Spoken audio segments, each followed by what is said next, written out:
I always start out on freshly washed hair for my styles. And for this particular style, I'm using the Silk Out System leave-in conditioner.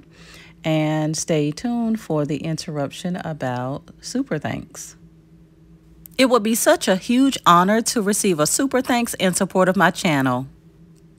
The styles that I always use, I always want to put the leave-in first, just to kind of make the hair a little bit softer from me washing it.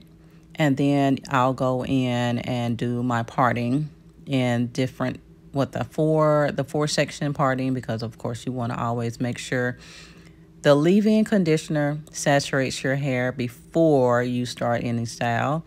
And that's exactly what I'm doing here. Just sectioning off all of the parts. And now I'm going in for the sectioning off of the styles. So when I section off, I want to always use two different rat tail combs. You'll see a skinnier one in just a second.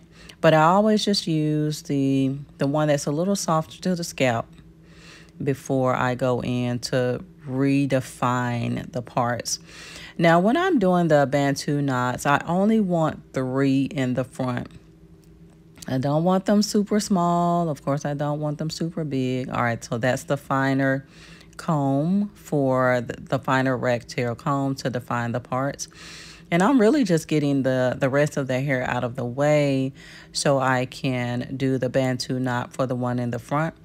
And I'm only going to show in this video, so it won't be too long, I'm only going to show my process for doing one of the Bantu knots, and it's going to be the exact same process for the other 2. But right now I'm just sectioning off the other 2 sides and going in strong with the one. I want it to be very detailed. The gel that I'm using is the wet line, and you can purchase this anywhere. Actually, I bought this for $4.99 in Target. But I really saturate my hair with this gel because it gives such definition, and it's just so sleek, and it's just soft, and it's manageable as well, and it just gives a shine that no other gel for that price does. You saw how big that jar was. And I'm just going to go in with a rat tail comb just to make sure every strand of hair is together. I always use 2 of the rubber bands. I never use 1 because 1 will pop, and 2 just kind of holds it a little bit more sturdy for me. And I'll just grab the hair and just wrap it until it's secure and in place.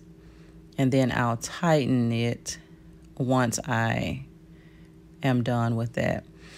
So once I'm finished with that, the hair that I use is really any type of hair, really. That straight Cankalon hair. This one was the Spectra.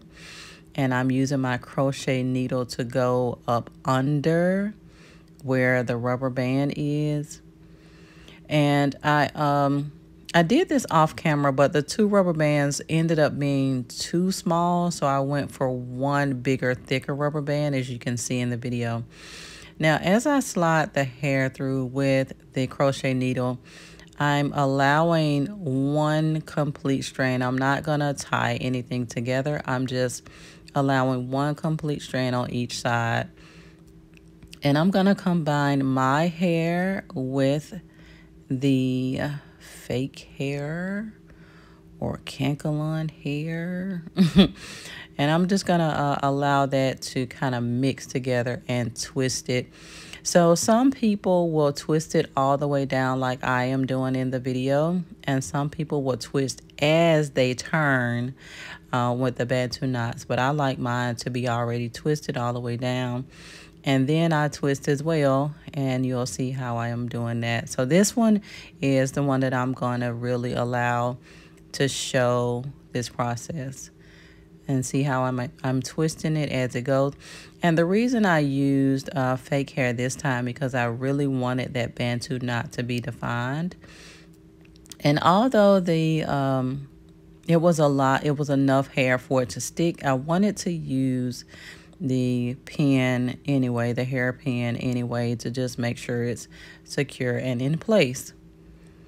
And so this is the only one that I did, and the other two I did off camera to not make the video so long. Now I am going to, for my back, I wanted my back to really be dry, so I used a Good Behavior 4-in-1 prep spray. I also used the Redken Quick Blow Dry, and I'll put the products in the description. I used my dry bar dryer to really get the softness, oh my god, of the dryer. And the reason why I want my hair to be completely blow dried out is because I've done this style, I want to say a couple years ago, and I did it on wet hair. And because my hair was in a rubber band for about a week, it broke my hair out because it was still wet. So this time I'm going to, well, in subsequent times, I've allowed my hair to be completely dry before I put the rubber band. And I'm gonna allow you to see how I rubber band the back before I go in with the Crochet FreeTress hair to give that style a nice big volumed curly look. Now the hair in the back, I'm just going to braid it. You'll see how I put a ponytail, and then I'll braid it, and then I'll tie that down also with another hairpin to secure that intact. And so as I'm securing it, I'm just going to allow for you guys to see how that's done. And some people I have seen where they will cornrow the back.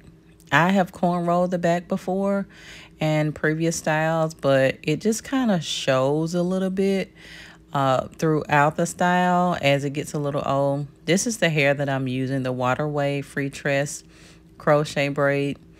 And I'm just taking one at a time. I like how defined it is. And once I put the hair completely in, I'm only going to show this process a couple of times in kind of a slow motion, so you can see how the crochet needle goes through.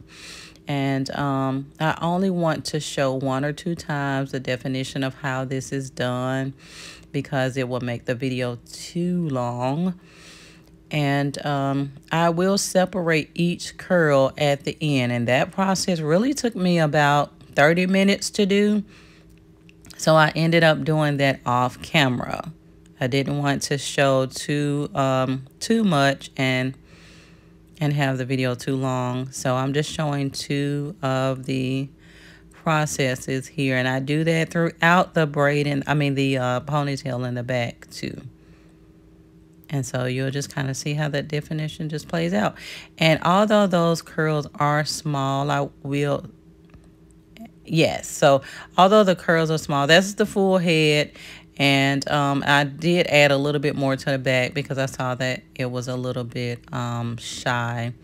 And now I didn't want it to be too long. I'm not, interested in too long, too big hair. And so you will see me cut a lot of that to give it a more defined look. I just really wanted it to be shoulder length. But I did separate some of the curls, all of the curls actually, and that took me about 30 to 45 minutes. And then I follow up with some mousse to give it that shine and more definition. And the last thing that I did was I took one of the curls and I just allowed it to wrap around the Bantu knots, and you'll just kind of see how that does.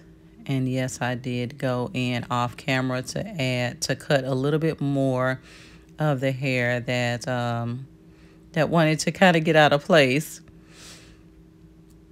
And this is just me fluffing it up some. Now I did some of the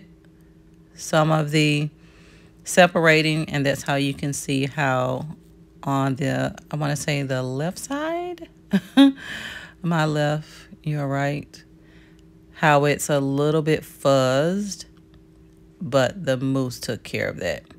All right, so this is the Bantu curl, and I just wrapped it completely around the Bantu knot. I did all 3 of them. Only one of them I'm going to show in the video. And not making the video too long.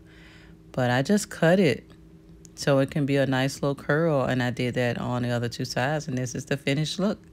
Thanks for watching.